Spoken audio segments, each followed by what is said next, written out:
Okay, good day. So ito yung harness ng Ford Everest sa may transmission line. Bali, kinagat ng aso. Siguro mga 1 feet may higit yung nawawala ng wire. So ito na yung mga wire. Ayan. So halos pare-parehas ang kulay. May kapare-kaparehas. So kailangan may diagram. So ito naman, may kaibigan tayong expert sa Ford, mga Ford. Yan, si Gabriel Ford.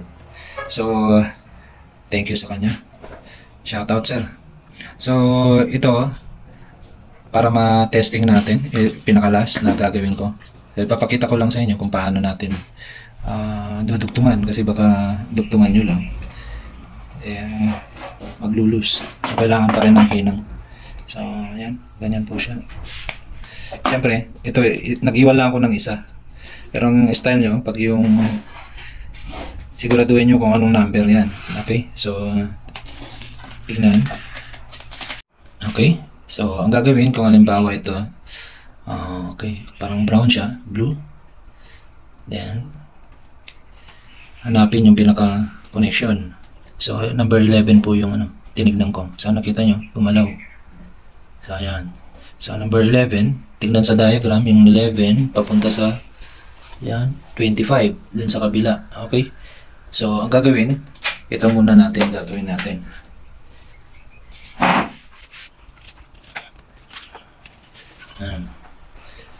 So, cut yung dulo.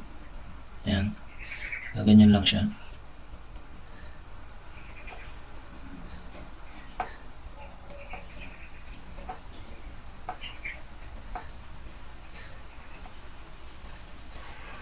Tuloy, lagyan sana natin ng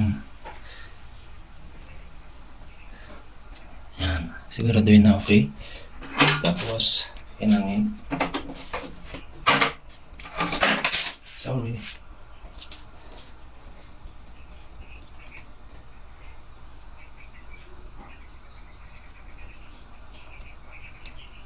Mainit. Okay.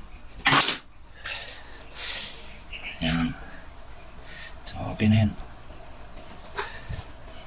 Hindi naman kailangan na sobrang hinang. Okay. So ganyan pwede na. Pero mas maganda mahilang. Itin natin. Pasensya na at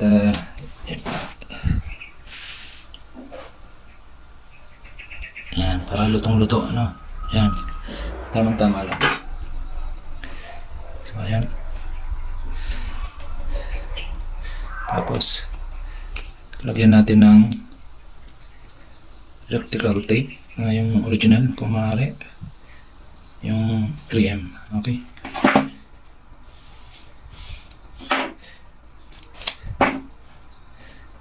yan, manipis lang.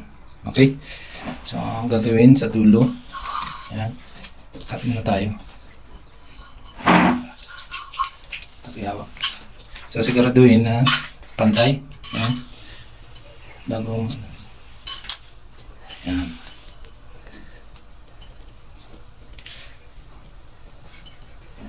So ito na yun. So isa na lang kasi, kaya madali na lang hanapin. Kasi kanina talagang hirap pong. So cut na natin dito.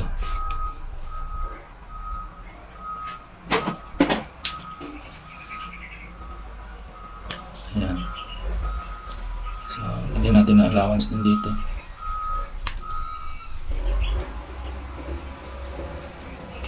Okay. So, makita nyo, hindi pantay yan. Pinagpuputol ko dyan. Tapos yung banda rito. Para sa ganon, pag yung inipit na ganyan, hindi masyadong malaki yung bubukol. So, yan. Dapat dito tayo magkakat. Yan.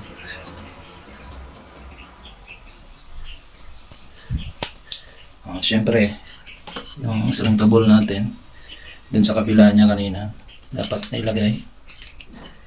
So maglagay tayo ng extra isa para dun sa kabila, sana una, tapos dito ngayon.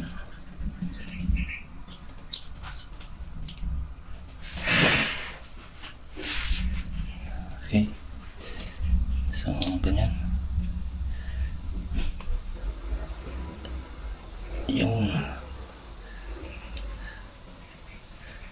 So siningit ko lang to kasi hinihintay ko yung i-wiringan natin.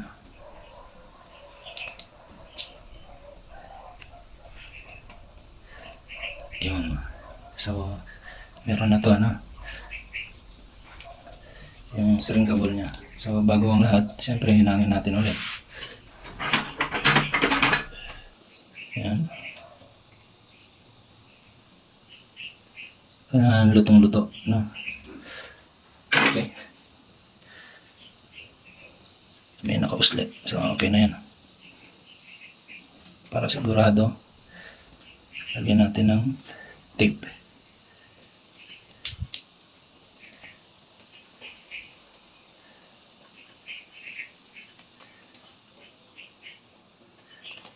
Siguraduhin na talagang mahigpit yung pagkalagay nyo para hindi mapasukan ng moisture.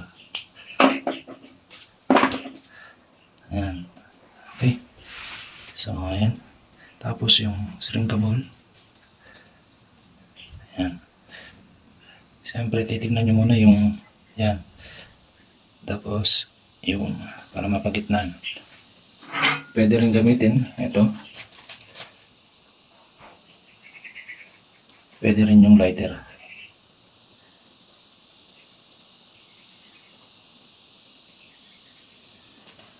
Okay.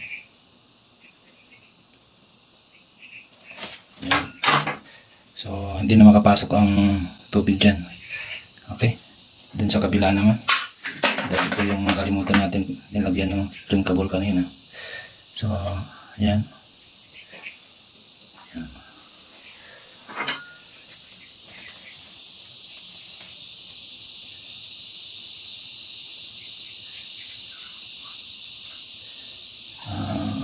Sa amin yan, yung naririnig yung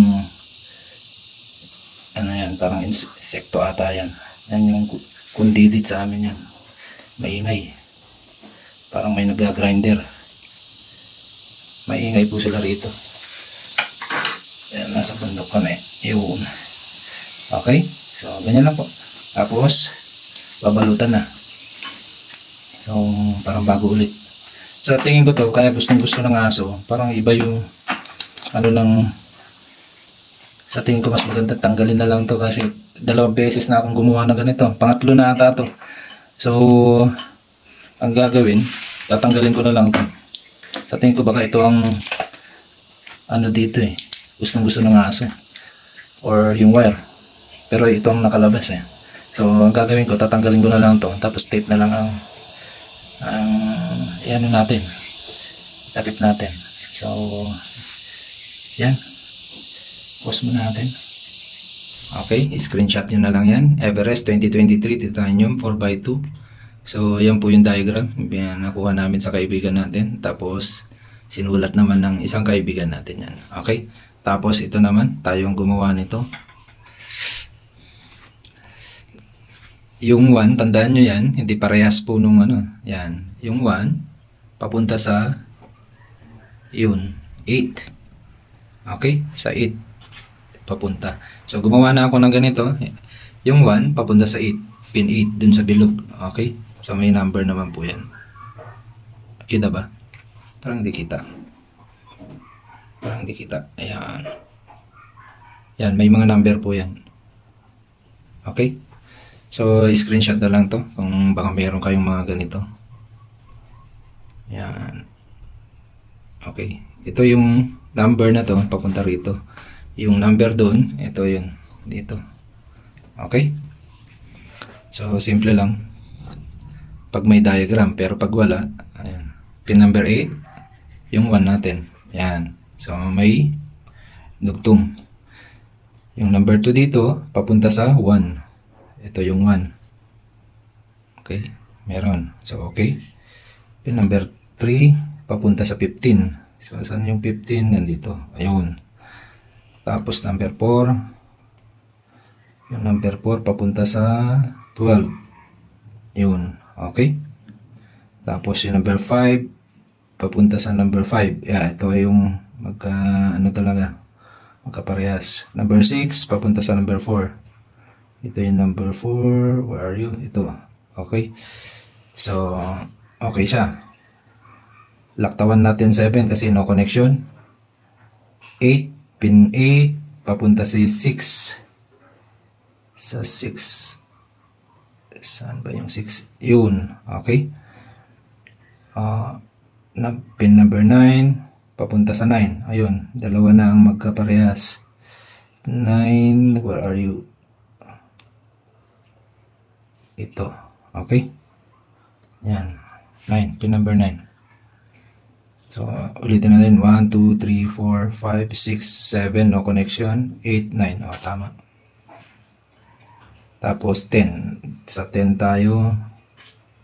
Papunta sa 14. So, saan yung 14? Dito sa baba. Yun. Okay. So, dito tayo ngayon sa pang 11. So, 11, 13 ang asawa niya. Yun. Okay, 13. Tapos, ito, 13. Tama.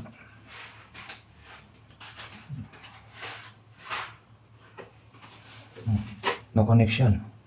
1, 2, 3, 4, 5, 6, 7, 8, 9, 10, 11, 12.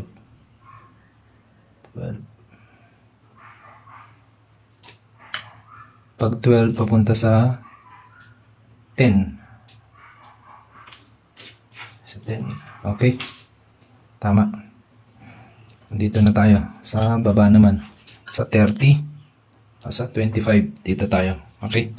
Sa 25. Dito na sa kabila. Ito. Ito pin 25. Sinasama po natin yan na binibilang pati yung dito. Kasi ganun po yung bilang niyan. So dito pin 25. Papunta sa pin, yung 25 papunta sa pin 11, tama ba? Tama, 11, okay, yan. Tapos 27 papunta sa 3, yun, tama. Tapos 29 papunta sa 16, okay, 29 papunta sa 16. Kaya binibidyo po natin para makita na tama yung ginawa natin dun sa pagdugtong ng wire. So, 29 papunta sa 16. Where is 16? Andito sa baba. Yan. Okay. Number 16. Hindi gaano kita. Yan. 16. Okay. Tapos, last 30. Dito. 30. Yan. Papunta sa 7. So, lucky 7, nandun sa gilid, yun. So, okay. Yan. So, makikita nyo, okay yung ano natin, walang shorted yan. Yan, yan, yan. Walang shorted. Okay. Okay na. So, yan. Tandaan nyo ito, 2023 model. Yan. Kung gusto nyo, i-screenshot ko na lang sa inyo. Pag yung kailangan nyo to, pwede nyo akong i-message. Yan. Thank you. So, okay. Tapos na. So, hindi ko na pinakita kung paano tinape. So, alam nyo naman kung paano ma-tape yan. Yan. Parang bago ulit. Pero actually, bago pa po ito. Mga 1 month pa lang to. Or wala pa. Kinagat na naman ng aso nila. So, yung una kong ginawa, dun sa ano niya, then nakakabit na po yun. Okay na okay hanggang ngayon. So, ito na naman yung reserva niya, bagong bili niya pero kinagat. So yan, at least may reserva siya. Ngayon ko lang naisingit kasi medyo nabisi tayo, dami natin ginagawa. So dahil wala naman ng break time natin, so ginawa natin ngayon. Yan. So ang may papayo ko lang sa mga ganito, yung sa may sa mga bagong sasakyan ngayon, ewan ko kung anong ginawa ng manufacturer or ano, baka gustong-gusto nila yung mga dog natin, yung mga aso natin, o gustong-gusto nilang ano, kinakagat tong wire na to, lalo na yung mga bago. Yun ang napapansin ko, ang daming nakakagat na wirings.